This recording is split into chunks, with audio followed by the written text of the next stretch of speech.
sworn statement was false. I can no longer stay silent.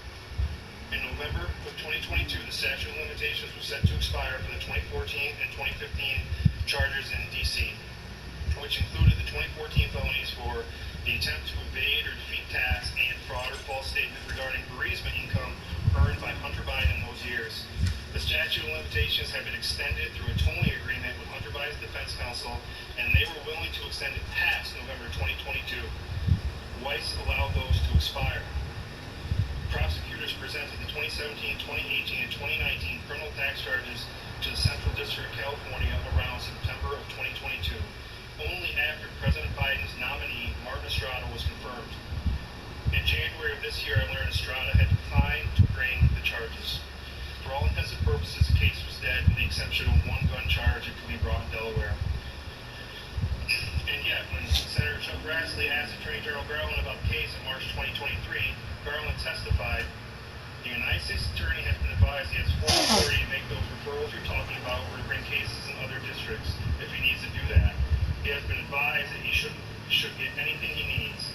After the October 7th Red Line meeting, there was no way to reconcile the United States Attorney Weiss's statement, his office's actions with Attorney General Garland's public testimony. I am 100% certain of what Delaware U.S. Attorney's Office did in seeking approval from political appointees in D.C. and California. The New York Times reported it has independently confirmed the charges being presented in decline in California. Plenty of other witnesses are familiar with these facts. In addition to those witnesses, U.S. Attorney Weiss's private admission. I encourage them to step forward and tell the truth about what happened and what they heard. Let me be clear, although these facts contradict Attorney General Garland's testimony or raise serious questions for you to investigate, I have never claimed to have evidence that Attorney General Garland knowingly lied to Congress. Whether Attorney General Garland knew his testimony was false is for you and the Inspector Generals to determine, not me. The same is true for United States Attorney Weiss's 3 letters to Congress since June 2023. It is for others to investigate and determine whether those letters contain knowingly false statements. However, it's clear that United States Attorney Weiss's story to the American public has evolved. He's gone from unequivocally echoing Attorney General Garland to just 1 month later corroborating the disclosures we made about limits on his authority. Weiss first said he can charge anywhere, and then admitted he's geographically limited. To go beyond those limits, Weiss later admitted he had to partner against special authority. Garland said Weiss has authority. United States Attorney Weiss said he's been assured he would get authority. If he never requested or denied special authority from Attorney General Garland, as he told us on October. I'll back at you. What number is this? Both my other numbers acting up now. And when I was watching that little movie, the damn thing went off again. Something no one would let me watch that little movie, boy. All right, let me get back, baby. All right. All right, bye.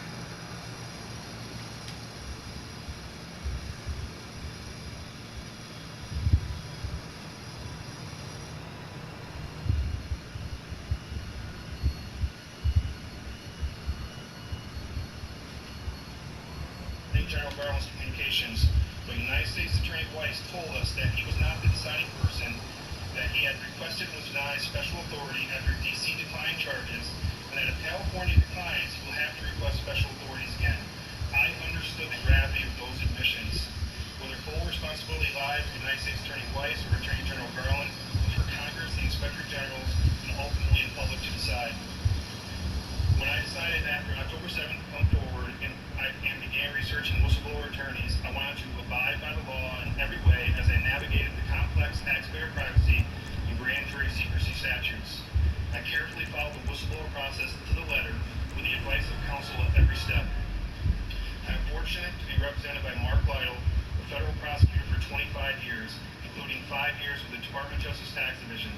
I'm also grateful for Empower Oversight, a nonprofit whistleblower group whose president, Tristan Levitt, was previously nominated by President Biden to the Merit Systems Protection Board and unanimously confirmed by the United States Senate. While some have tried to paint me with a partisan brush because this charitable organization employs some former staffers to GOP members on Capitol Hill, their expertise developed working for the patron saint and whistleblower, Senator Chuck Grassley, has been invaluable.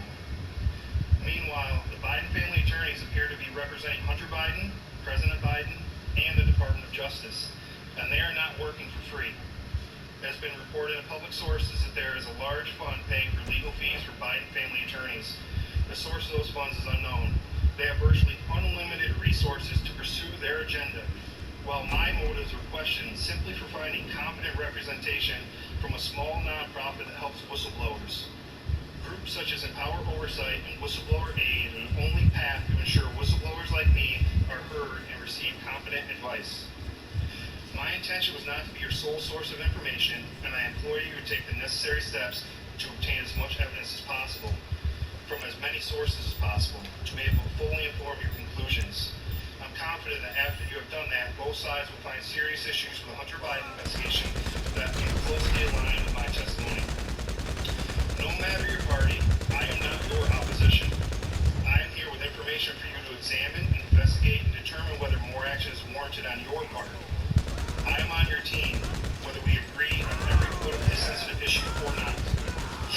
There is no benefit from me blowing the whistle on the states, absolutely none. I have no book deal, and the only money that goes into my bank account every 2 weeks is from my employment for the federal government. I am still a supervisor leading a group of 12 fantastic agents working complex international investigations. Unfortunately, to this day, my immediate supervisors are retaliating against me for making protective disclosures. Even last fall, Biden family attorneys attacked investigators in the pages of the Washington Post and threatened the prosecutors with career suicide if they brought charges against the president's son. Then one of the Biden family attorneys sends to the press a 10-page error-filled letter that attacked me with innuendo, false statements, and baseless speculation that I had leaked information to the Washington Post. These statements by Biden family attorneys are false.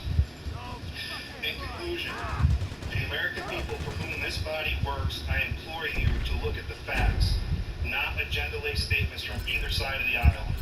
I am the average American citizen who worries about how I will send my kids to college and if I'll ever have enough money to retire, just like most people watching this today. I am the first person in my family to go to college. It was not an Ivy League school, and I don't have a network of rich and powerful friends that help me weather the storms of retaliation and character assassination. I'm putting myself at risk for the American people who support me and for those who do not.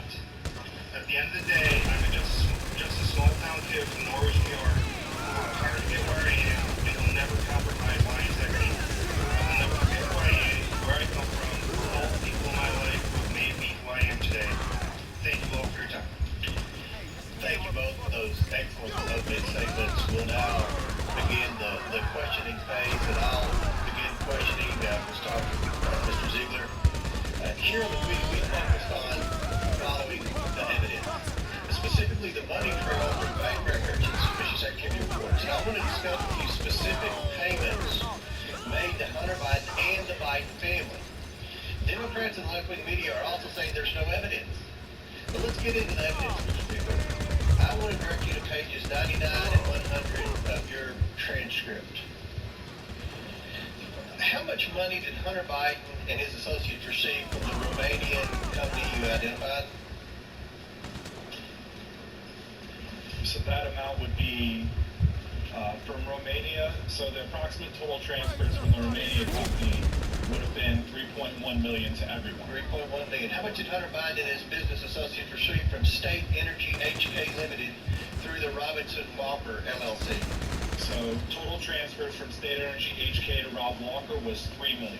$3 million. Was there a $100,000 payment from CDFC Infrastructure to Owasco PC, Hunter Biden's professional corporation? Yes, Chairman. Approximately how much was transferred to Hunter Biden and his business associates through Hudson West 3? So the total transfers from Hudson West 3 to everyone was $3.7 million. $3.7 million. How much money did Hunter Biden and his business associates receive from the Ukrainian company Burisma? Burisma paid to everyone involved $6.5 million. $6.5 million. Burisma also paid Blue Star Strategies and a law firm hundreds of thousands of dollars, bringing the total Burisma payments to over $7 million. Is that correct? That is correct, $7.3 million. $7.3 million. Between 2014 and 2019, this brings the total amount of foreign income streams received to approximately $17 million, correct? That is correct. what was the purpose of analyzing money from foreign sources? And do you have documents to support your findings? So for the purpose of documenting the foreign sources, is we, as a part of a normal international tax investigation, we have to figure out where the money's coming from. We have to follow the money trail. And as a part of that process, we have to follow different transactions, identify different foreign entities that might be paying a person, and then we go and get those records. Right. And hopefully you can provide that to the committee. So yeah, any records regarding those transactions, We love evidence on this side of We the can- aisle.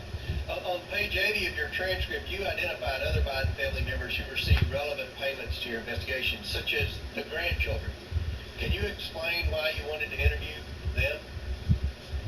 So as a part of the investigation, you want to interview people who might have received money, people who might have had deductions that were deducted on the tax return. So there's a multitude of reasons why you would want to talk to family members. Is it common for grandchildren to receive money from foreign nationals and significant business wires? So I don't know the reason, or I don't know what's behind any of these payments that might have been made to specific family members, but I can just speak to what was paid, what was in our transcript. Thank you. I would invite the media here today to review the committee's bank records memorandum, which closely matches the IRS figures. We will have a supplemental memorandum discussing payments from the Ukraine, Russia, and other sources very soon based on bank records we've recently received but haven't disclosed yet. Sir, you've confirmed for me what I've been saying all along. The committee has accomplished in 5 months what it took the Department of Justice 5 years to figure out. Mr. Shapley, I want to turn to President Biden. You've stated to CBS Evening News that there were certain investigative steps you were not allowed to take that could have led to President Biden. Can you tell us what investigative steps related to President Biden that you wanted to take but you couldn't?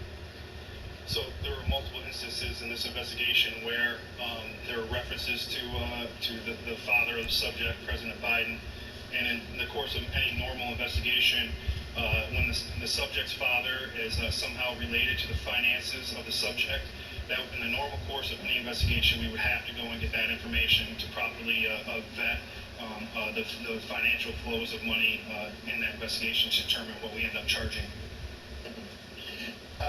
There was a tweet or a message in the laptop from Hunter Biden to Kevin Dong, who was with CEFC.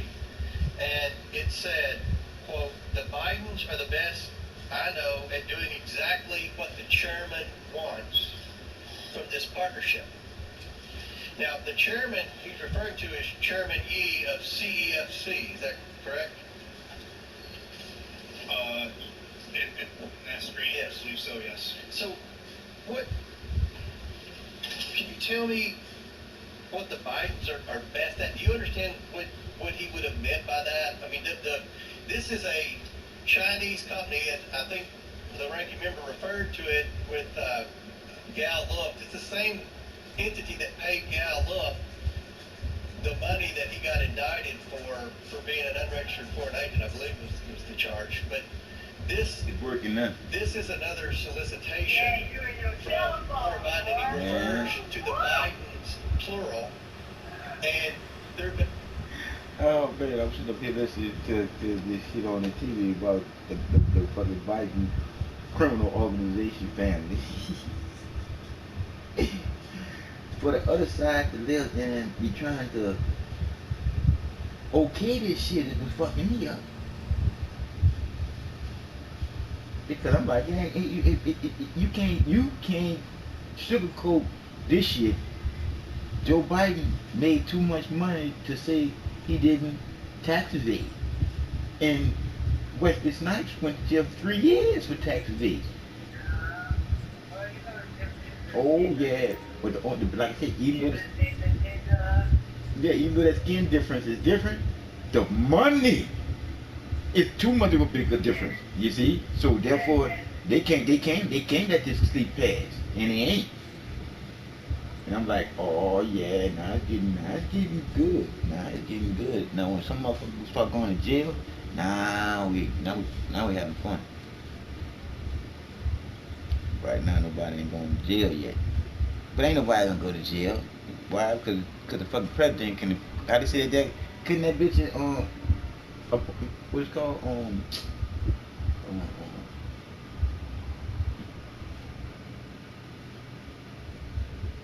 Kodak Black guy from Donald on Trump. A pardon. Yeah. Couldn't the motherfucking president pardon himself?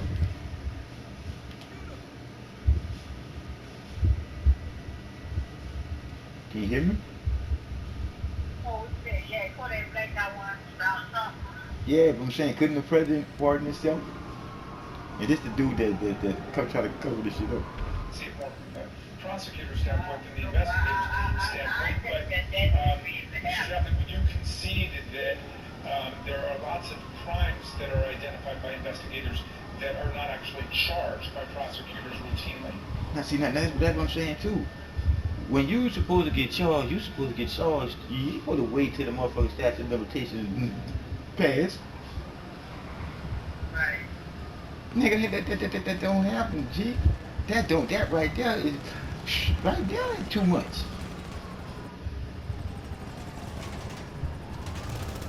And when they say above the law, shit, you can't tell me they ain't above the law right there. You don't get no above the law. Supposed to get charged, but he didn't get charged.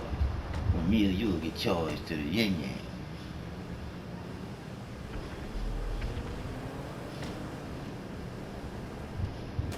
But that's a good thing though. What they're doing is they're making it where the public can actually do this shit. And shit just been on 11 minutes. And it's already got 5,100 people in there.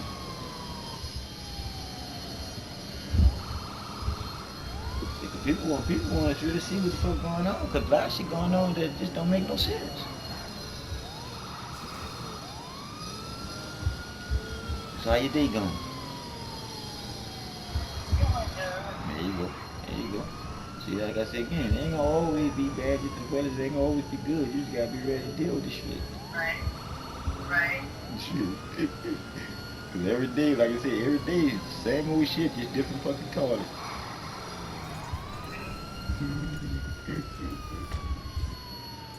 Cause you know me, come on now. You know I gotta link in with the creator of my ass being here just to wanna be here. Shit. Cause you just don't, well, you definitely don't know.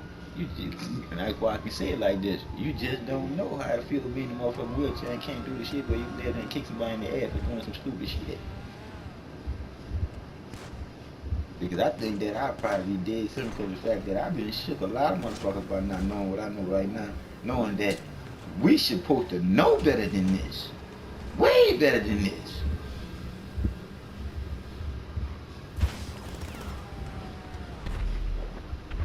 And when I say right or wrong on that one, you gotta let them give me an answer on that one. Right or wrong?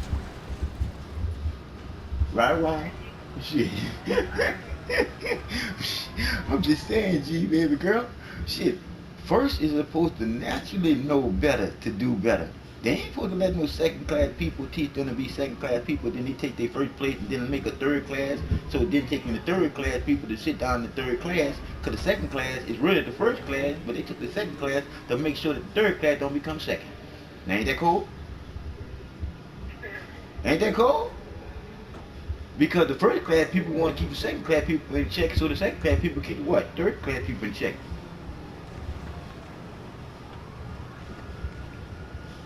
Because the top class ain't trying to let you up there. You see what I'm saying? They already got who they need up there. The one that's what? Running everything. And they got their little acolytes right up under them, telling us, oh, that ain't really what you think it is. This is what it is because we believe it is. Huh? Facts ain't really facts no more. Huh? How'd that go? How'd that work?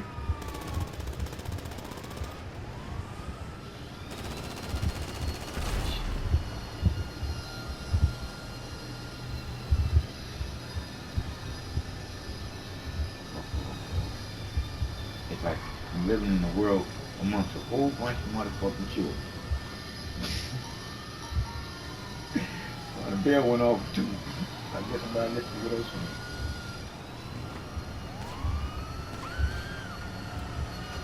And look at that. What tomorrow is, girlfriend? Thursday. Wow. Look how fast.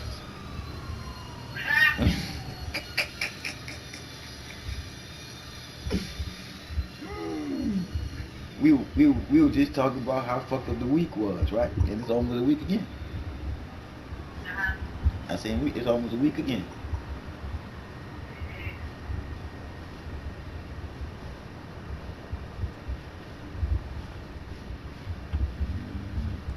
And like I said again, if you don't see to realize the reason why you lie is because you was taught to lie in the first place.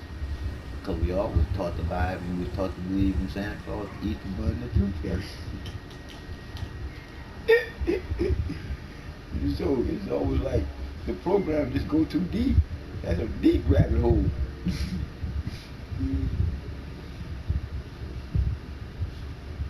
But you gotta laugh to keep from crying because a lot of people is too fucking deep programmed to want to know. But see, like my sister and other people, if they making money in the system, they thinking it's okay. Even though it's fucked up for a whole bunch of people that realize that it's not okay. You see what I'm saying? But they don't want to come to the realization that it ain't okay for a whole bunch of people, just them, because they in sync with the fucking people that's fucking it up for everybody else. They don't realize that until they what? Get kicked out of that part of the game. Ain't that something?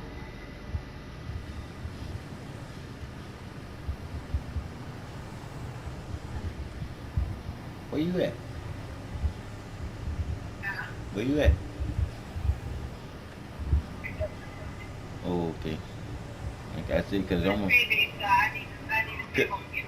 See, because I'm gonna say, because see, I know normally you be talking to Lil. Right now, you more time, I'm more feeling. All right, I'm more feeling vibrating. Or you either sleepy or you concentrating on what you're gonna do when you talk to this nigga about what your ends is. Yeah, I'm sleeping. Okay, that too. Working on my work and stuff like that. Gotcha. My bed stayed up with me and help. So I was like, timed out. So I get tomorrow. My supervisor won't be in tomorrow. Okay. I'm gonna see how he. Let's see. So I'm calling you right back. All right. I'm back to these nine fucking. And about the problem of prosecutorial discretion and the traditional tug of war between investigators who characteristically want to charge as many offenses as they've come across, and prosecutors who are more attuned to the rigors of the courtroom and the complexity of forensic evidence. And I admit, as a former state assistant attorney general, I see it more from the prosecutor's standpoint than the investigator's standpoint. But Mr. Chapman, would you concede that there are lots of crimes that are identified by investigators that are not actually charged by prosecutors routinely? I'll give you an example. In the recent prosecution, in the recent indictment of Donald Trump for retaining government documents that he unlawfully took, according to the indictment. But bro, let me stop it right there. Let me stop it for a second, bro. You gotta realize he's the president of the United States. He can unclassify these documents. And not only that, when you look at Joe Biden, bitch ass, he not a president, and he was vice president when he stole the documents. And he got way more documents than anybody, and that's all the secrets that they hide. That's why he has those documents. I'm just saying. Possessing those documents that were recovered after the August 2022 search warrant, but he had hundreds of documents that were recovered before that, 15 boxes that were recovered in January and then after the grand jury subpoena in June. But the prosecutors decided not to charge any of those as offenses. They said they were going to take the most egregious offenses and charge those. Is that unfamiliar to you, that kind of decision by a prosecutor? So I can't speak to anything related to the Trump investigation, but the issue here with this case is that it wasn't just an investigator who agreed with these charges. In Exhibit 2 in my testimony, it clearly shows a prosecution recommendation report where it says right in the document that the Assistant United States Attorneys and Department of Justice Tax Division agreed with those recommended charges, and then again, and as Special Agent Ziegler alluded to in late 2022. And they were recommended to whom? To Department of Justice. So the prosecution recommendation report is referred to the Department of Justice Tax Division for approval, discretion, or declination. Right, but then it all went to the U.S. Attorney in Delaware, right? So that's not entirely accurate because, Department of Justice Tax Division up through March 16th of 2023 had not yet approved, provided discretion, or declined charges. So U.S. Attorney Weiss had no authority to charge any of those charges without the Department of Justice Tax Division's approval beforehand. And I'd like to say something about this real quick. So I'll make it back to you because I only have a limited amount of time and I've got questions for you. But in fact, Mr. Ziegler, you say that Hunter Biden's unpaid taxes were around $2 million, and he's now paid those back taxes, as I understand it, and he's been criminally charged for not paying taxes. Will you just explain how people can be charged for not paying taxes even after they've made amends and gone forward to pay them? So under the statute, when someone fails to timely pay their taxes, usually due April 15th, once that date occurs, they have a known tax liability and they fail to pay it, the crime has already been committed. The fact that they paid the taxes after, that's a mitigating factor that the judge can use their discretion at sentencing. But I would like to make one remedy that this does not include the over $100,000 in additional tax due and owing that was not charged related. No, you made yourself clear. You thought there were additional charges that were laid on the table and not pursued by U.S. Attorney Weiss, the Trump appointee. But Mr. Shapley, you testified. I think he's saying Trump's appointee. Trump didn't really appoint this motherfucker. That motherfucker already there. Trump just decided to keep the motherfucker there. Meeting 2022 that you had with U.S. Attorney David Weiss. And up until that point, you say you were willing to chalk up the differences with prosecutors to the typical, quote, investigator versus prosecutor type thing, which is what I think this is all about. But you say on page 28 of your transcript, if I wasn't in the October 7th meeting, my red line might not have been crossed, and I think you reaffirmed that today. Now, as I understand it, what crossed your red line is that in that meeting, you understood Mr. Weiss to be saying that he did not have the authority to bring charges in D.C. or California without the approval of the U.S. attorneys for those districts. Is that right? That's correct. Okay, but in a letter that he sent to Chairman Jordan in June, U.S. Attorney Weiss stated, and I quote, "I have been granted ultimate authority over this matter, including responsibility for deciding where, when, and whether to file charges."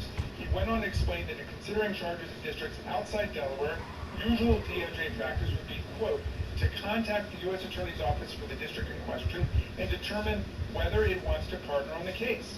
Now, if that office declined, he would request and be granted authority to bring the charge himself under, quote, special attorney status from the Attorney General pursuant to 28 U.S.C. Section 515.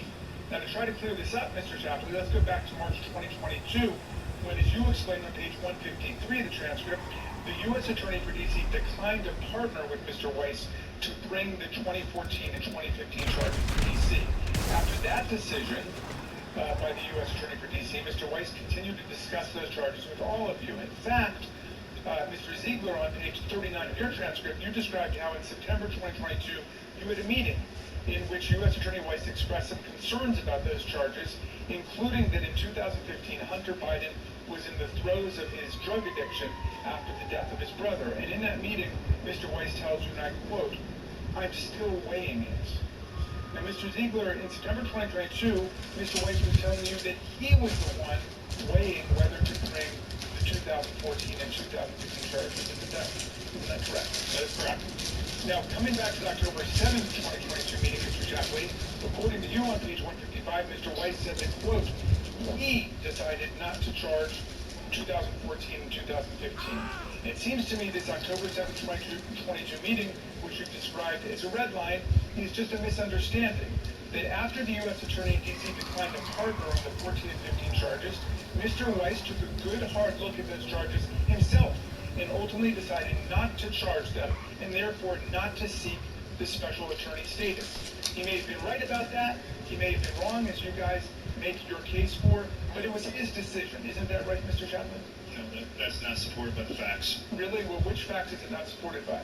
His own admissions in the October 7th, 2022 meeting that I documented contemporaneously, and the only piece of... But he contradicts what you're saying. Do you agree that? He doesn't agree with what you're saying about that meeting. Now, I wasn't at that October 7th, 2022 meeting, but while what was said at the meeting over 2.5 years ago may be a little ambiguous or unclear today, Mr. Weiss's letter to Chairman Jordan could not be more clear. He had, quote, ultimate authority over this matter, including responsibility for deciding where, when, and whether to file the charges. So if there's any ambiguity, it's got to go to U.S. Attorney Weiss, Donald Trump's hand-picked U.S. Attorney for Delaware. I yield back, Mr. Chairman. Gentleman yields back and now recognize Chairman Smith.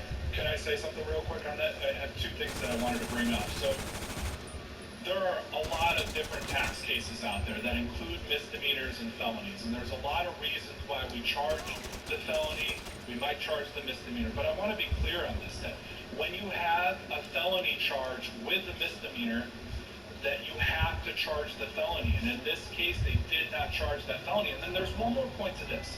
We had a meeting with all the Excuse me, when you say you have to charge the felony, that is a Department of Justice rule, you're saying? That is in their manual, that you have to charge the felony in order to avoid inequitable treatment of taxpayers. No, but you're saying whether or not the evidence supports it? That is a part of that, is in that analysis, is whether the evidence, but that goes back to the point of that in the certain deductions that were taken on the tax return, that's for you guys to decide whether the felony was there or not. But the point is that we're bringing, that's for the U.S. Attorney to decide. And I'm afraid we're not going to be able to investigate every tax case in America. Gentleman time's Yeah, expired. yeah, Chair now recognizes Smith from Missouri. Thank you, Mr. Chairman. Mr. Shapley, Mr. Ziegler, I want to thank you both again for your testimony and your willingness to come forward and tell the truth for the American public.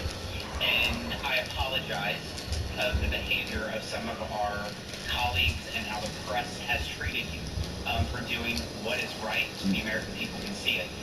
Mr. Shapley, included in the documents you provided to the Ways and Means Committee is a document labeled Exhibit 2 in the transcript of your testimony, which is a portion of a special agent report. This document is located following page 41 of the transcript, this one.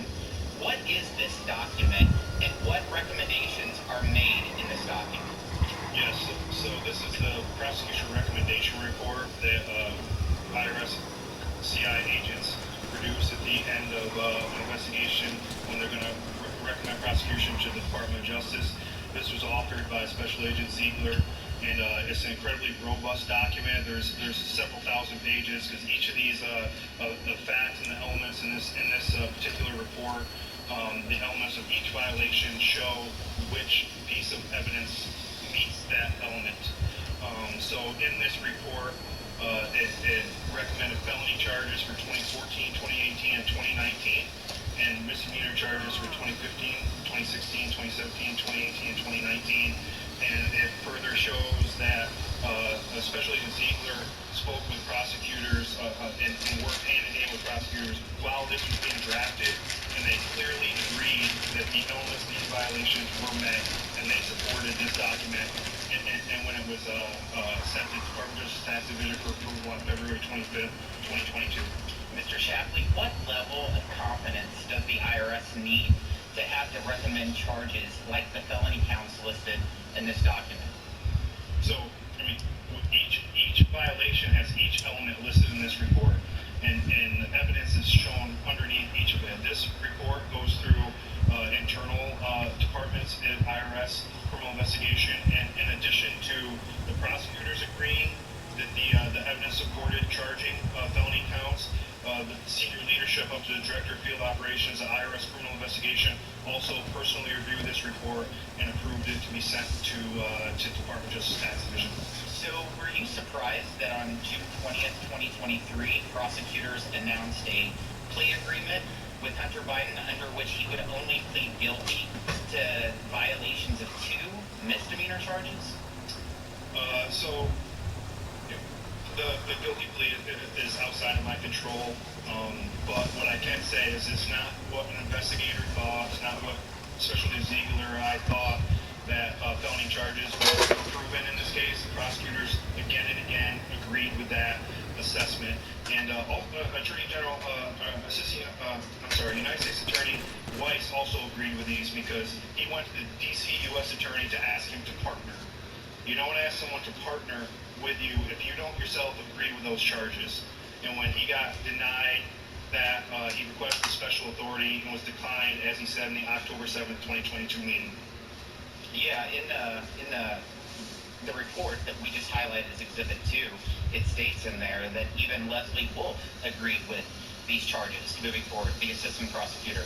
Mr. Ziegler, on page 32 of the transcript of your testimony, you discussed the need to interview Hunter Biden's adult children regarding certain deductions that you listed earlier of Hunter Biden included on his tax returns. You also testified that Assistant United States Attorney Leslie Wolf told you that you would get into hot water if interviewed the president's grandchildren. In other cases that you've worked over your career, have you ever had a prosecutor tell you that you couldn't interview a relevant witness?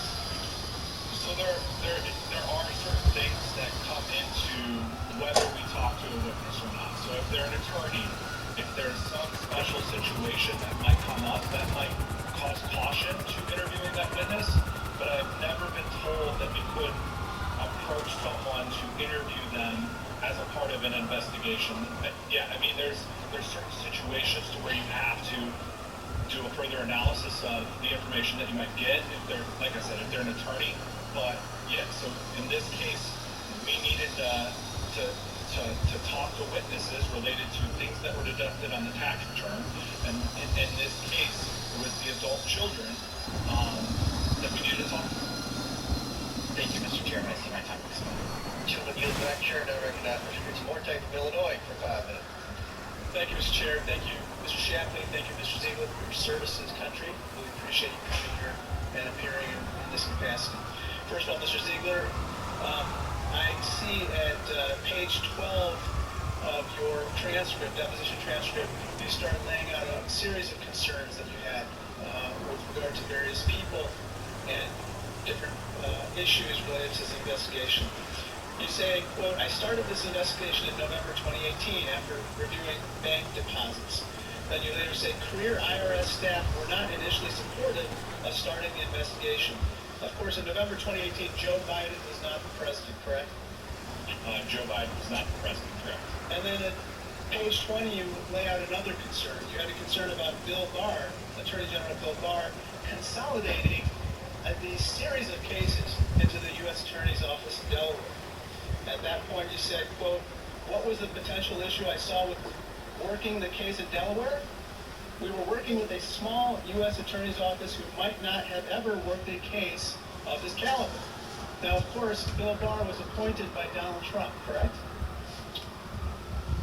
Yes, that is correct. Now, let me turn to another concern that you lay out in your testimony. You were concerned about the quality of the prosecutors. On page 14, you say, quote, the prosecutors were the JV squad, and they weren't up to the task of handling such a big case. Now, sir, U.S. Attorney Weiss was also appointed by Donald Trump, right? So, as far as the actual nomination and what went into why, I'm not asking you why. I'm just saying, USA Weiss was appointed by Donald Trump, correct? that is correct. Okay. Now, another concern you lay out in your deposition on page 21, you talk about your concerns about this investigation having been made overt, being publicized for the world to know. You said, quote, one of the first disagreements I recall between the IRS investigators and prosecutors was the idea of going public. Now, sir, this was in March, April 2019. Joe Biden was not the president then, was he? So I don't recall the exact date of when he announced that he was going to run for presidency, but I know that... That's not my question, sir. Joe Biden was not the president in March, April 2019, correct? That is correct. Now, Mr. Shapley, let me turn to you for a second here. You also raised a series of concerns in your deposition transcript. One is this. You said you were concerned about the complexities of the election cycle and potential delays that arose in connection with the election cycle. You said at page 23, and I remember there were always times where we were always on an impending election cycle. It was always the elections being brought up in early 2020. It was the presidential primaries. Now, sir, Joe Biden was not the president at that time either, was he? I mean, the answer to your question is no, he was not, but I don't see where you referenced it in my for Page follow. 23. You're talking about how the election cycle is delaying decisions by the prosecution, and it turns out that the delay in the election cycle was happening at a time when Joe Biden was not the president. I'm sorry, sir. That's in Special Agent Ziegler's transcript. That's why I couldn't find it. So, Mr. Ziegler and you shared concerns about delays related to the election cycle, but at that time, Joe Biden was not the president. I believe at that time he was the nominee for president. But, well, he was not the president, was he? It's just a simple question, sir. Can you rephrase what time? Joe Biden was not the president in the presidential primaries in 2020. Correct, that is correct. Sir, finally, Mr. Shapley, you said that warrants were ready as soon as April 2020 to begin searching for records, but actions weren't taken with regard to those warrants. Again, Joe Biden was not the president in April 2020, was he? So I'm confused by the line of questioning. We're talking about an election to which now President Biden was a part of. So you didn't have to be the president to have election meddling. No, but the question is this. Was he the president at that time, in April 2020? It's been asked and answered. And what's the answer, sir? The answer is yes or no? is no. That Thank you. Thank you. I yield back. Mr. Chairman, may I finish? Please, you may answer the question. So it's clear that he was not the president, but an election is for the purpose of electing a president. And Joe Biden at the time was a nominee for president of the United States. Therefore, the election clauses with DOJ policy took place and were in effect. And it wasn't until September 4th of 2020 that the Department of Justice Public Integrity said that we can no longer take any actions on that case. And as early as April to June of 2020, the Department of Justice, the Delaware U.S. Attorney's Office was already invoking the election as a reason not to perform those search warrants. And that was And gentlemen, time's expired. We've got a lot of questions here. Chair now recognizes Mr. Jordan of Ohio. Thank you, Mr. Chairman. Last month, David White sent me 2 letters. In the first letter on June 7th, he said, I have been granted ultimate authority over the matter, including responsibility for deciding where, when, and whether to file charges. The clip that the ranking member just put off. Later that same month, he sent me the second letter where he said, no, I don't. No, I don't have that charging authority. So June 7th, he says, I'm the boss. I can do whatever I darn well want, file it wherever I want. And then June 30th, he says, no, I can't. What happened in between those 2 events? Your testimony went public. He goes, oh my goodness, I got to change my story because now the truth's coming out. And it sounds like in this investigation to me, Mr. Shapley, that the prosecutors and the investigators were in agreement for most of the investigation, and then we get to October of 2022. I see Mr. Ziegler nodding his head. And that meeting is where David Weiss told you something. Is that right, Mr. Shapley? What did he say? Put your mic on there. What did he say? Yes, he told me he was not the deciding person on whether or not charges were filed. He told us that D.C. U.S. Attorney had declined to allow charges. He told us that he had requested special counsel authority from Maine DOJ and denied that authority. Was denied. That's correct. Were you the only guy in that meeting? I was not. How many other people were there? There were 7 total people, including me. You and Mr. Weiss and 5 others, right? That's correct. And have any of them come forward and say what you just said is not true? They have not. No one has, right? That is No one has disputed, refuted. No one said what you said is not true. And did you memorialize what took place in that meeting? Did you memorialize that?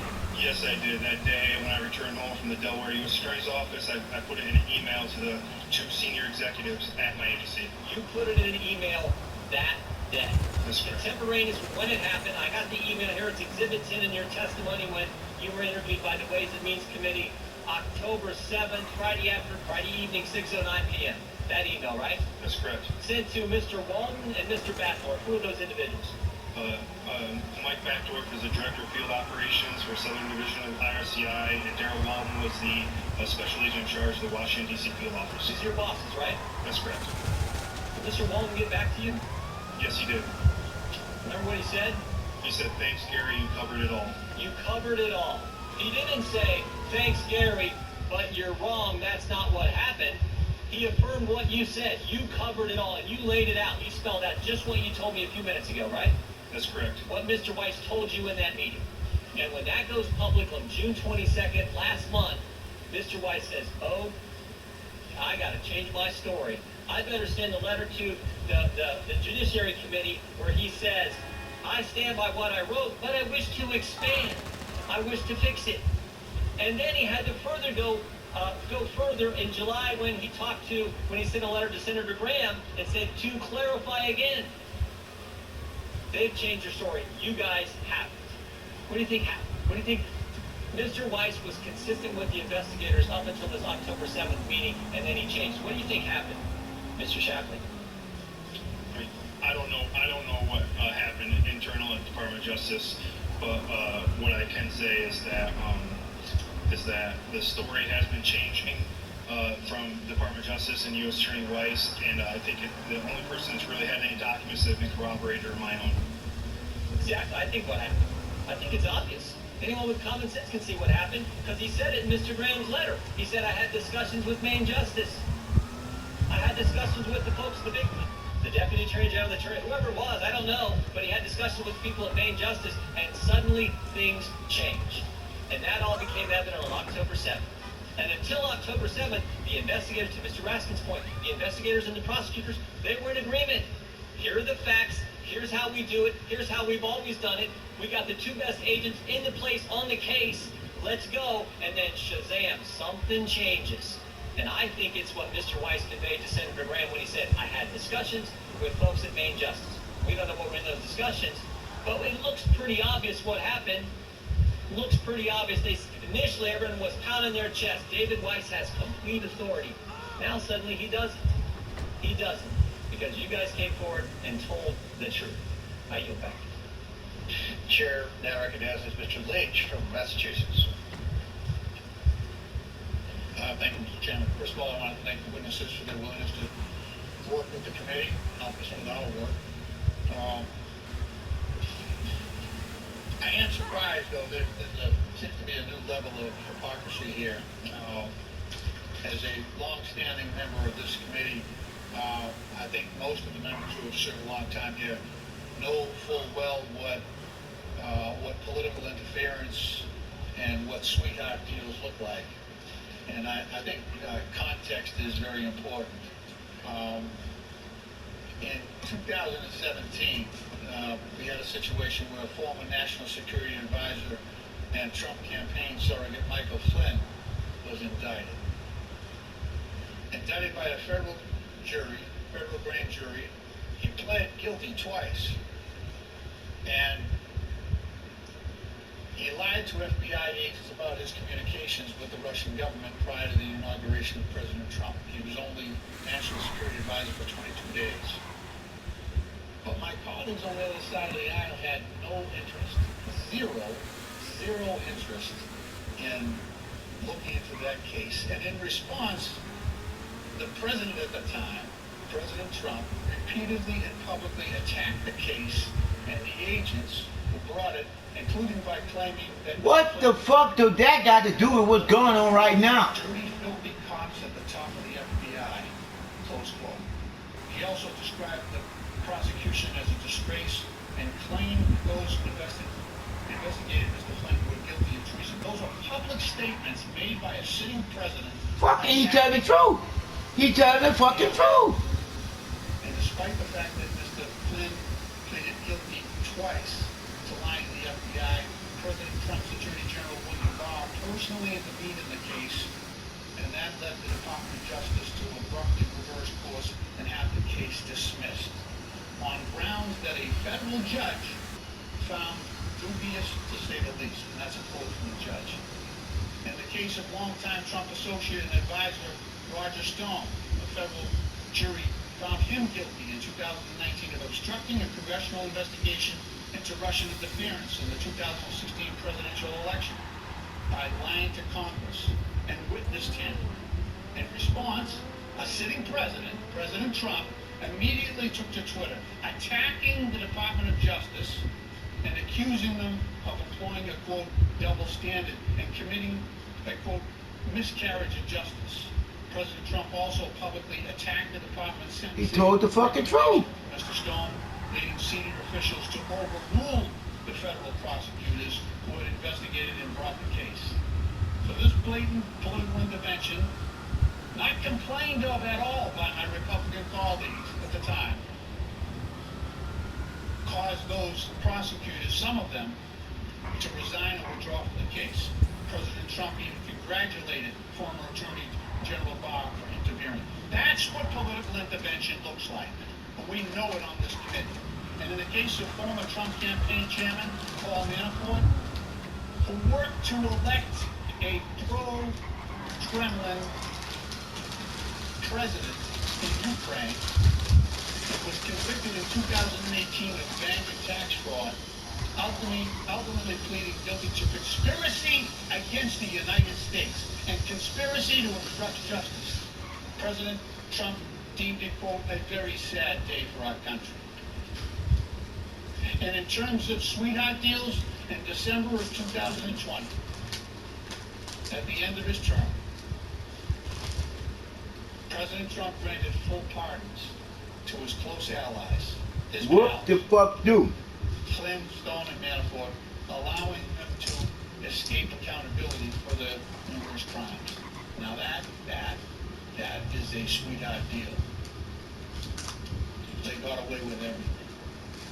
Not like Hunter Biden was pleading guilty, suffered the reputational damage and embarrassment to his family, and widely publicized facts of his drug addiction. And this was a Trump-appointed U.S. attorney that prosecuted this for 4 years. And President Biden did not seek to remove him, which normally happens when a new president comes into office. He has the full right to remove him. Never did so. Mr. Chairman, I yield back. Chairman yields back. Chair now recognizes Mr. Timmons from South Carolina. Thank you, Mr. Chairman. I'm going to try to help simplify this for the American people. We are here today because our institutions are broken. The DOJ, the FBI, the IRS have transformed from a balanced apparatus of justice into a political weapon of the left. A process that I believe began during the Obama administration. They actively pursue individuals based on their ideological beliefs, specifically targeting Donald Trump, who pose a significant threat to the political left. Upon his election, the bureaucratic resistance didn't stop. Their hatred for Trump permeated throughout their work, attempting to cripple his administration almost every turn. And for the last 30 months, the DOJ, the FBI, and the IRS have worked to not only protect the criminal actions of the Biden family, but to continue persecuting President Trump. Some describe this as a two-tier system of justice, but what it really is, it's a system deliberately and systematically prosecuting individuals within the Trump orbit due to their hatred for President Trump. Simultaneously, crimes of the current president and members of his family, all while issuing selectively timed and perfectly planned indictments against President Trump. Today, we are joined by 2 whistleblowers from the IRS. There are also whistleblowers from within the FBI, the DOJ. All these people are stepping forward now because after the 2022 election, the American people have entrusted the House majority to Republicans, granting us subpoena power. With gavels in hand, we now possess crucial evidence just months into our investigations. The American people can see plain as day the corruption, bribery, and criminal actions of the Biden family. We are here to do the jobs that the DOJ, the FBI, and the IRS refuse to do. They have failed to fulfill their duties and properly investigate the Biden family and their international bribery schemes, which resulted in billion-dollar payouts. I want to again thank you both for coming forward. I cannot imagine how difficult this has been on you and your family. I think the best use of my time is to help simplify the complex scheme for the American people. Help do the job that DOJ, IRS, and FBI, they just refuse to do. We talk about China, we talk about Romania, Ukraine, it all seems complicated. But this scheme was born in 2014 in Ukraine and then replicated in other countries. Ukraine is the proof of concept, if you will. This is the scheme, simple. Foreign client has a problem, pays a Biden. Vice President Biden travels to the country. Vice President Biden leverages U.S. influence to force a favorable outcome for the client. The Biden family earns their fee. That's the scheme. That's the scheme. So let's just start with Ukraine so I can just show you the proof of concept. I'm going to walk you through the time. Put the video up. Put the video up. Put the video up. Put the video up. General is investigating corruption. Put the video up. Get the outcome they want in New York. So what do? They hire Hunter Biden, pay $1 million. Mr. Ziegler, my only question for you is going to be, if I can directly pitch 99 of the transcripts, is it accurate to say Hunter Biden received millions of dollars from the prison? Yes, that would be accurate. Thank you. To the American people, I want to point out briefly that Hunter Biden has absolutely zero qualifications in this industry or in business in general, but he does have the big guy. November 2nd, 2015, an email to Hunter, Burisma executive says that he's demanding a high-level U.S. official visit Ukraine to force out Shokin. This is an email obtained from Hunter Biden's laptop. November 14th, 2015, Hunter Biden confirms the big guy's on the way. Vice President Biden's coming. Have no fear. December 7th through 9th, Biden has an official visit using U.S. tax dollars, threatens President Poroshenko to withhold $1 billion loan guarantee if Shokin is fired. He lied about this during the campaign. He specifically said it wasn't true. On TV. Sure enough, Shokin's fired. It's on TV. If you have any questions about whether he fired him, January 23rd of 2018, he brags about it years later. On a video. On a Ladies and video. gentlemen, American people, On a video. that's the scheme. On a video. That is the proof of concept. On a video. They replicated it again and again because they never dreamt Biden would be president. No one. Yep, no one did. But he is our president. And because of his actions, because of him selling policy decisions to adversaries abroad for personal gain, he is vulnerable. He is vulnerable. And our national security is vulnerable because of it. We are not here to prosecute Hunter Biden. We don't care about Hunter Biden. We care about our country's national security decisions and whether our president is compromised. He's compromised. That's why we're here. That is why we're here. He's With that, Mr. Chairman, I compromised. yield back. Gentlemen, yield back. Chair now.